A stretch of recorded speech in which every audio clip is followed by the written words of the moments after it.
చాలా సంపాదించుకున్నాను, చాలా అంటే మంచిగా సెటిల్ అయ్యాను. అంతకు ముందు లైఫ్ టోటల్ గా జీరో నుంచి వెస్టేజ్లోకి వచ్చిన తర్వాత, జీరో అంటే మీకు చెప్పాలి 10 రూపాయలు లేని పొజిషన్ లో వెస్టేజ్ లో ఉన్నా. 10 రూపాయలు ఉంటే హ్యాపీగా ఫీల్ అయిన రోజులు చాలా ఉన్నాయి.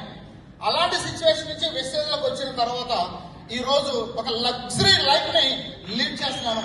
సో త్రూ వెస్టేజ్ ద్వారా ఎంత సంపాదించాను అంటే సుమారుగా లెక్కేసుకుంటే ఒక 10 కోట్లు పైబడి ప్రాపర్టీ సంపాదించాను, బయట మనీ. సో నేను సంపాదించడం కాదు, మరి మీరు రెడీనా?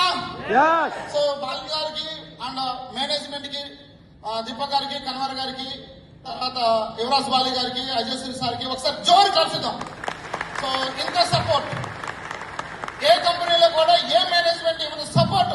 సో మేనేజ్మెంట్ నుంచి ఇంత సపోర్ట్ ఉన్నప్పుడు మరి మనకు ఒక టార్గెట్ ఇచ్చారు కంపెనీ. ఆ టార్గెట్ ఏంటిది? మరి రెడీనా? Are you ready? నేను నా టీం నుంచి విఎంసీఎం నంబర్ గా 2030కి 100 మెంబర్స్ ని విఎంసీఎం చేయాలని ఒక కసిగా వచ్చేవారికి నేనైతే రెడీగా ఉన్నాను. సో మరి మీరు రెడీనా? Are you ready? Are you ready? So మనం ప్రామిస్ చేద్దామా బాలి గారికి? మనందరం నెక్స్ట్ 2030కి ఇక్కడున్న ప్రతి ఒక్క లీడర్ విఎంసీఎం కావాలని ప్రామిస్ చేద్దామా? మీరు రెడీనా? హార్ట్ఫుల్ గా చెప్తున్నారా? నోటి నుంచి వస్తుందా? ఎక్కడి నుంచి వస్తుంది? ఎక్కడి నుంచి వస్తుందా? ఎక్కడి నుంచి వస్తుంది? ఎక్కడి నుంచి రావాలి? హార్ట్ నుంచి రావాలి. సో మరి రెడీనా?